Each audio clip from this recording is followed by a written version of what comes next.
ಚಿತ್ರದುರ್ಗದ ರೇಣುಕಾಸ್ವಾಮಿ ಕೊಲೆ ಪ್ರಕರಣದಲ್ಲಿ ನಟ ದರ್ಶನ್ ಪರ ಹಿರಿಯ ವಕೀಲ ಎಸ್. ಸುನಿಲ್ ಕುಮಾರ್ ಹಠಾತ್ತನೆ ಪ್ರಕರಣದಿಂದ ಹಿಂದೆ ಸರಿಯುವ ನಿರ್ಧಾರ ಪ್ರಕಟಿಸಿರುವುದು ಹೊಸ ಚರ್ಚೆಗೆ ಕಾರಣವಾಗಿದೆ.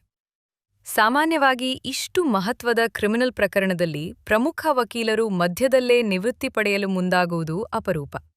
ಅದರಲ್ಲೂ ಹೈಕೋರ್ಟ್ ಎದುರೇ ಆರೋಪಿಗಳಿಂದ ಯಾವುದೇ ಸೂಚನೆ ಬಂದಿಲ್ಲ, ಈ ಪ್ರಕರಣದಲ್ಲಿ ಮುಂದುವರಿಯಲು ಸಾಧ್ಯವಿಲ್ಲ ಎಂದು ಹೇಳಿರುವುದು ಹಲವು ಪ್ರಶ್ನೆಗಳನ್ನು ಹುಟ್ಟುಹಾಕಿದೆ. ಕಾನೂನು ವಲಯದಲ್ಲಿ ಇದನ್ನು ಎರಡು ರೀತಿಯಲ್ಲಿ ನೋಡಲಾಗುತ್ತಿದೆ. ಒಂದು ಕಡೆ ಆರೋಪಿಗಳ ಕಡೆಯಿಂದ ವಕೀಲರಿಗೆ ಅಗತ್ಯ ಸಹಕಾರ, ಮಾಹಿತಿ ಅಥವಾ ಸೂಚನೆಗಳು ಸರಿಯಾಗಿ ಸಿಗದೇ ಇರಬಹುದು ಎಂಬ ಅಭಿಪ್ರಾಯ ಕೇಳಿಬರುತ್ತಿದೆ.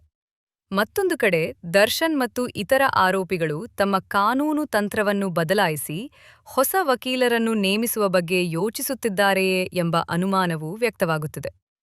ಆದರೆ ಇದುವರೆಗೆ ಆರೋಪಿಗಳ ಕಡೆಯಿಂದ ಈ ಬಗ್ಗೆ ಯಾವುದೇ ಅಧಿಕೃತ ಸ್ಪಷ್ಟನೆ ಬಂದಿಲ್ಲ. ಈ ಮಧ್ಯೆ ರಾಜ್ಯ ಸರ್ಕಾರ ಸಲ್ಲಿಸಿರುವ ಮಹತ್ವದ ಅರ್ಜಿಯೇ ಪ್ರಕರಣಕ್ಕೆ ಹೊಸ ತಿರುವು ನೀಡಿದೆ. ರೇಣುಕಾಸ್ವಾಮಿ ಅವರ ತಾಯಿ ರತ್ನಪ್ರಭಾ ಅವರನ್ನ ಪಾಟಿ ಸವಾಲಿಗೆ ಒಳಪಡಿಸಲು ಅವಕಾಶ ನೀಡುವಂತೆ ವಿಚಾರಣಾ ನ್ಯಾಯಾಲಯಕ್ಕೆ ನಿರ್ದೇಶನ ನೀಡಬೇಕು ಎಂದು ಕೋರಿ ಸರ್ಕಾರ ಹೈಕೋರ್ಟ್ ಮೆಟ್ಟಿಲೇರಿದೆ. ರೇಣುಕಾಸ್ವಾಮಿ ಅವರ ತಾಯಿ ರತ್ನಪ್ರಭಾ ಅವರ ಮೇಲೆ ಯಾವುದಾದ್ರೂ ಒತ್ತಡ ಇದೆಯೇ ಅನ್ನೋದನ್ನ ಸರ್ಕಾರಿ ಪರ ವಕೀಲರು ಪ್ರಶ್ನೆ ಮಾಡಲಿದ್ದಾರೆ. ಯಾಕಂದ್ರೆ ಈ ಹಿಂದೆ ರತ್ನಪ್ರಭಾ 8 ಅಂಶಗಳಲ್ಲಿ ಪ್ರಾಸಿಕ್ಯೂಷನ್ ವಿರುದ್ಧವೇ ವ್ಯತಿರಿಕ್ತ ಹೇಳಿಕೆ ಕೊಟ್ಟಿದ್ದಾರೆ. ಮಗನ ಮೊಬೈಲ್ ಬಗ್ಗೆ ಗೊತ್ತಿಲ್ಲ ಎಂದು ನ್ಯಾಯಾಲಯದಲ್ಲಿ ಹೇಳಿದ್ದು, ಪೊಲೀಸರ ಮುಂದೆ ಇದೇ ಮೊಬೈಲ್ ಅಂತ ಹೇಳಿದ್ರು. ಜೊತೆಗೆ ಹತ್ಯೆಯಾದ ದಿನ 2 ಬಾರಿ ರೇಣುಕಾಗೆ ಕರೆ ಮಾಡಿದ್ರು. ಆದರೆ ಕರೆ ಮಾಡಿಲ್ಲ ಅಂತ ಪೊಲೀಸರ ಮುಂದೆ ಹೇಳಿಕೆ ನೀಡಿದ್ರು.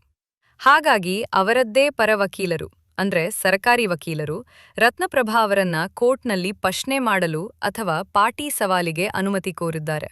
ಇದೇ ಅರ್ಜಿಯ ವಿಚಾರಣೆ ವೇಳೆ ಹೈಕೋರ್ಟ್ನಲ್ಲಿ ನಾಟಕೀಯ ಬೆಳವಣಿಗೆಗಳು ನಡೆದವು.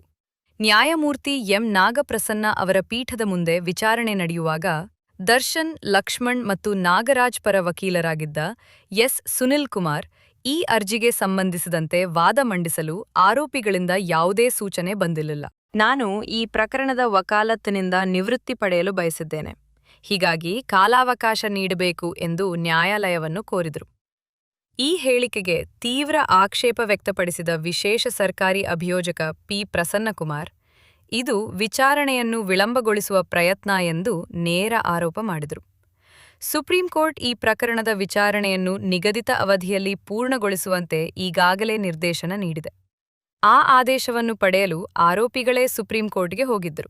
ಆದರೆ ಈಗ ಪ್ರತಿಯೊಂದು ಹಂತದಲ್ಲೂ ಹೊಸ ಆಕ್ಷೇಪಗಳನ್ನು ಎತ್ತಿ ವಿಚಾರಣೆಯನ್ನು ನಿಧಾನಗೊಳಿಸುವ ಪ್ರಯತ್ನ ನಡೆಯುತ್ತಿದೆ ಎಂದು ಅವರು ನ್ಯಾಯಾಲಯದ ಗಮನ ಸೆಳೆದರು. ಆದರೆ ಈ ಆರೋಪವನ್ನು ಸುನಿಲ್ ಕುಮಾರ್ ತಳ್ಳಿಹಾಕಿದರು. ನಾವು ಸುಪ್ರೀಂ ಕೋರ್ಟ್ಗೆ ಹೋಗಿದ್ದು ವಿಚಾರಣೆಯನ್ನು ಬೇಗ ಮುಗಿಸಬೇಕೆಂದು ಅಂದು ಅಲ್ಲ. ಜೈಲಿನಲ್ಲಿ ಮನೆಯ ಊಟ ನೀಡಬೇಕು, ಸೂಕ್ತ ಸೌಲಭ್ಯ ಕಲ್ಪಿಸಬೇಕು ಹಾಗೂ ವಿಚಾರಣೆ ವಿಳಂಬವಾಗುತ್ತಿರುವ ಕಾರಣ ಜಾಮೀನು ನೀಡಬೇಕು ಎಂದು ಕೋರಿದ್ದೆವು.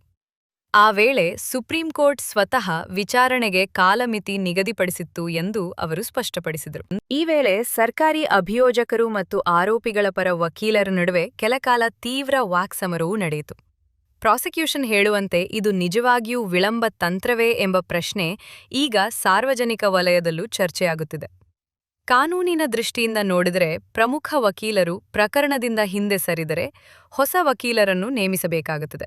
ಹೊಸ ವಕೀಲರು ಸಾವಿರಾರು ಪುಟಗಳ ದಾಖಲೆಗಳನ್ನು ಅಧ್ಯಯನ ಮಾಡಬೇಕು, ಪ್ರಕರಣದ ಹಿನ್ನೆಲೆ, ಸಾಕ್ಷ್ಯಗಳು ಮತ್ತು ಇದುವರೆಗೆ ನಡೆದಿರುವ ವಿಚಾರಣೆಗಳ ಬಗ್ಗೆ ತಿಳಿದುಕೊಳ್ಳಲು ಸಮಯ ಬೇಕಾಗುತ್ತದೆ. ಹೀಗಾಗಿ ಸಹಜವಾಗಿಯೇ ಕೆಲವು ದಿನಗಳ ಅಥವಾ ವಾರಗಳ ವಿಳಂಬ ಉಂಟಾಗುವ ಸಾಧ್ಯತೆ ಇರುತ್ತದೆ. ಇದೇ ಕಾರಣಕ್ಕೆ ಪ್ರಾಸಿಕ್ಯೂಷನ್ ಇದನ್ನು ವಿಳಂಬದ ತಂತ್ರ ಎಂದು ಅನುಮಾನಿಸುತ್ತಿದೆ. ಆದರೆ ಮತ್ತೊಂದೆಡೆ ವಕೀಲರಿಗೆ ತಮ್ಮ ಕಕ್ಷಿದಾರರಿಂದ ಅಗತ್ಯ ಸಹಕಾರ ಸಿಗದಿದ್ದರೆ ಅಥವಾ ವೃತ್ತಿಪರ ಕಾರಣಗಳಿಂದ ಪ್ರಕರಣದಿಂದ ಹಿಂದೆ ಸರಿಯುವ ಹಕ್ಕು ಕೂಡ ಇದೆ. ಆದ್ದರಿಂದ ಕೇವಲ ಈ ಬೆಳವಣಿಗೆಯ ಆಧಾರದ ಮೇಲೆ ಇದು ಉದ್ದೇಶಪೂರ್ವಕ ವಿಳಂಬವೇ ಎಂದು ಖಚಿತವಾಗಿ ಹೇಳಲು ಸಾಧ್ಯವಿಲ್ಲ. ಇನ್ನೊಂದು ಪ್ರಮುಖ ಪ್ರಶ್ನೆಯೆಂದರೆ ದರ್ಶನ್ ಹೊಸ ವಕೀಲರನ್ನು ನೇಮಿಸಲು ಮುಂದಾಗಿದ್ದಾರೆಯೇ ಎಂಬುದು. ಸಾಮಾನ್ಯವಾಗಿ ಇಂತಹ ಹೈಪ್ರೊಫೈಲ್ ಪ್ರಕರಣಗಳಲ್ಲಿ ಕಾನೂನು ತಂತ್ರ ಬದಲಿಸುವ ಉದ್ದೇಶದಿಂದ ಹೊಸ ವಕೀಲರನ್ನು ಕರೆತರುವ ಉದಾಹರಣೆಗಳು ಸಾಕಷ್ಟಿವೆ. ಪ್ರಕರಣದ ಮುಂದಿನ ಹಂತಗಳನ್ನು ಗಮನದಲ್ಲಿಟ್ಟುಕೊಂಡು ಹೆಚ್ಚು ಆಕ್ರಮಣಕಾರಿ ಅಥವಾ ವಿಭಿನ್ನ ಕಾನೂನು ವಾದ ಮಂಡಿಸುವ ತಂಡವನ್ನು ಆಯ್ಕೆ ಮಾಡಬಹುದು. ಆದ್ದರಿಂದ ಸುನಿಲ್ ಕುಮಾರ್ ಅವರ ನಿರ್ಗಮನದ ಹಿಂದೆ ಕೇವಲ ಸಹಕಾರದ ಕೊರತೆಯೇ ಕಾರಣವೇ ಅಥವಾ ಹೊಸ ಕಾನೂನು ತಂತ್ರದ ಭಾಗವೇ ಎಂಬುದು ಮುಂದಿನ ದಿನಗಳಲ್ಲಿ ಮಾತ್ರ ಸ್ಪಷ್ಟವಾಗಲಿದೆ. ಇದೀಗ ಸುನಿಲ್ ಕುಮಾರ್ ಕೇವಲ ಹೈಕೋರ್ಟ್ನಲ್ಲಷ್ಟೇ ಅಲ್ಲ, ವಿಚಾರಣಾ ನ್ಯಾಯಾಲಯದಲ್ಲಿಯೂ ತಮ್ಮ ವಕಾಲತ್ತಿನಿಂದ ಹಿಂದೆ ಸರಿಯಲು ನಿರ್ಧರಿಸಿರುವುದಾಗಿ ತಿಳಿದುಬಂದಿದೆ. ಸೋಮವಾರ ಟ್ರಯಲ್ ಕೋರ್ಟ್ಗೆ ಈ ಕುರಿತು ಅಧಿಕೃತ ಮಾಹಿತಿ ನೀಡುವ ಸಾಧ್ಯತೆ ಇದೆ ಎನ್ನಲಾಗಿದೆ. ಆರೋಪಿಗಳ ಕಡೆಯಿಂದ ಸರಿಯಾದ ಸಹಕಾರ ಸಿಗದಿರುವುದೇ ಈ ನಿರ್ಧಾರದ ಪ್ರಮುಖ ಕಾರಣ ಎಂದು ಹೇಳಲಾಗುತ್ತಿದೆ. ಒಂದು ವೇಳೆ ಟ್ರಯಲ್ ಕೋರ್ಟ್ ಕೂಡ ಅವರ ನಿವೃತ್ತಿಯನ್ನು ಅಂಗೀಕರಿಸಿದರೆ, ದರ್ಶನ್ ಸೇರಿದಂತೆ ಆರೋಪಿಗಳು ಹೊಸ ವಕೀಲರನ್ನು ನೇಮಿಸಬೇಕಾಗುವ ಪರಿಸ್ಥಿತಿ ನಿರ್ಮಾಣವಾಗಬಹುದು. ಈ ಎಲ್ಲಾ ಬೆಳವಣಿಗೆಗಳ ನಡುವೆ ಹೈಕೋರ್ಟ್ ಪ್ರಕರಣದ ವಿಚಾರಣೆಯನ್ನು ಜೂನ್ 23ಕ್ಕೆ ಮುಂದೂಡಿದೆ. ಆ ದಿನಕ್ಕೆ ಆರೋಪಿಗಳ ಪರವಾಗಿ ಯಾರು ಹಾಜರಾಗ್ತಾರೆ, ಸುನಿಲ್ ಕುಮಾರ್ ಅಂತಿಮವಾಗಿ ಪ್ರಕರಣದಿಂದ ಸಂಪೂರ್ಣ ಹಿಂದೆ ಸರಿತಾರೆಯೇ, ಹೊಸ ವಕೀಲರ ನೇಮಕವಾಗ್ತದೆಯೇ ಹಾಗೂ ಪ್ರಾಸಿಕ್ಯೂಷನ್ ಸಲ್ಲಿಸಿರುವ ಅರ್ಜಿಗೆ ನ್ಯಾಯಾಲಯ ಯಾವ ರೀತಿಯ ತೀರ್ಮಾನ ಕೈಗೊಳ್ಳುತ್ತದೆ ಎಂಬುದರ ಮೇಲೆ ಪ್ರಕರಣದ ಮುಂದಿನ ದಿಕ್ಕು ನಿರ್ಧಾರವಾಗಲಿದೆ.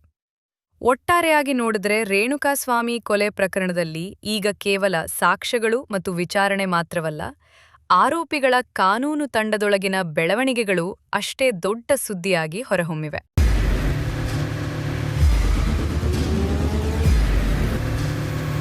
ಪ್ರಜಾಮಾರ್ಗ ನ್ಯೂಸ್, ಇದು ಜನಸಾಮಾನ್ಯರ ಧ್ವನಿ. ನಮಸ್ಕಾರ.